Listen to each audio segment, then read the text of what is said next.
Hi everybody, Kevin from the Awareness website, and we've got this week's Classroom Classics 2 for you. This week we're working on flying in a slant and also Shelley's favorite move, needle at sea bottom. So hang in there, we'll be right back.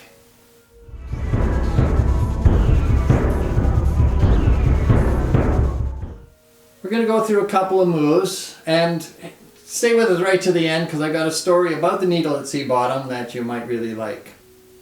We're going to start off with the flying in a slant. Now, flying in a slant is very much like going into the repulsed monkeys, the 4 S's of repulsed monkeys, except there's a bit more of a stretch to it. And I'll show you how that goes.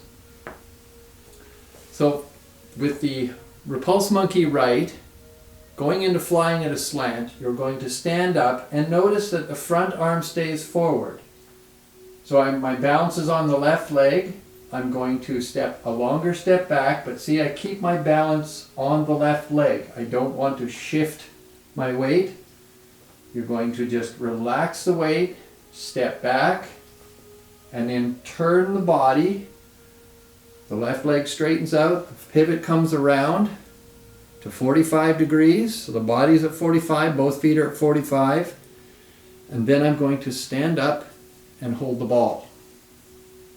Then you go into the second part of flying at a slant where you step straight ahead, and then the bottom hand, the right hand, comes out palm up and pushes forward with the fingertips. And you square forward into that. Then from there, of course, very simple, the half step going up into raise hand step up, and then stork spreads wings, just like before. So this is the second series of that, raise hands, stork spreads wings. Once again, flying in a slant, you want to keep it balanced, so when you come up here, keep the balance in the left leg so that you can step further back and then turn the body. Very simple to just turn the body and then stand up and hold the ball. Part 2, flying in a slant, pushing up. Now the next part, after you do the stork spreads wings, you're going to go into needle at sea bottom.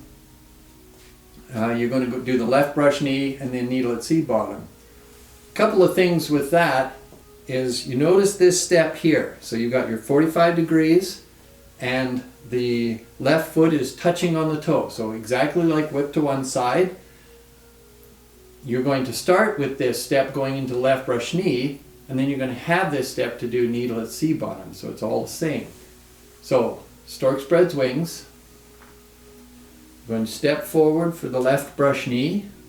I'm going to square forward and half step. So the back foot comes up halfway, and then you stand up into the back leg, ward off. And then from here, just like going into play the pepa, or not like going into play the pepa, where you would pick up the foot and put the heel down, keep the foot on the toe. You'll turn forward, the hands start to come forward, so the left hand circles the right wrist, and then the hand just drops down, pushing down with the fingertips and dropping down forward, as low as you can go. If you can only go to your knee height, that's fine. If you can go right down to the floor, that's great. Down, up beside the foot is okay on the center line. A little bit more forward if you got a little more flexibility. We'll watch again. So from the stork spreads wings, you go into the left brush knee, push forward. You half step up, stand up and ward off. Now the weight stays in the back leg. The hands come forward. I start to turn and square forward. The hands drop down. The body just relaxes forward, and then they come back up. So to the side, kind of like the grass bird's tail position. Step forward, and then you go into fan penetrates through the back. Couple of things to note when you go down with the needle. And again, this is Shelley's favorite move. She really likes the stretch on this one. You step halfway up, stand up and open. So you want to make sure that you get squared forward, and as you go down, the hips will go back a little bit and the arms just drop. So you let the head drop, let the body go down. Don't squinch. Don't squeeze in and crush everything here. Keep all this relaxed. So from the warding off, you turn forward. So see, my body's still upright, the hands are going down, and then I just let my body gently roll down forward and extend from the hips. And then I come back up. Speaking of the hips, you want to make sure that when you drop forward, that you get the body turned forward. If you don't, you end up kind of going down a little bit sideways, and then you can see how my hips are kind of out of whack, my body's out of whack. So you want to turn, make sure you're square forward so the hips are flat across here as best as possible. There's no weight in the front leg, all the weight's in the back, and then go down.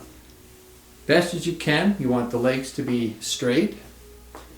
And the reason for that leads us into the neat little story. Most people think needle at sea bottom is that your fingertips are the needle and you're pushing it down to the bottom of the sea. That's a very common thought process with the name of that. But we had an acupuncturist, so somebody was studying traditional Chinese acupuncture, and they had this revelation is in their studies, they discovered that there was a point in the back of the knees, and they asked Mr. Moy about this. There's a point in the back of the knees called the sea bottom. And acupuncture cannot reach that point to open up that point on the meridians. In the Tai Chi, that stretching down helps to open up this point on the meridians so that you can get the circulation going through. So again, the form itself is helping to open up the body to get the circulation going. So you don't have to do anything special. But it was an interesting revelation that the needle at sea bottom is actually as though you're doing acupuncture on the back of your legs to open up that part of the meridian. So, great little tip. Hope you've enjoyed the video. Just something I wanted to mention is we've had a few people send us some emails through the website and we didn't respond back. It's not because we didn't want to respond back, it's because we never got the emails and there was some sort of a problem with the website that we weren't getting our emails through that method.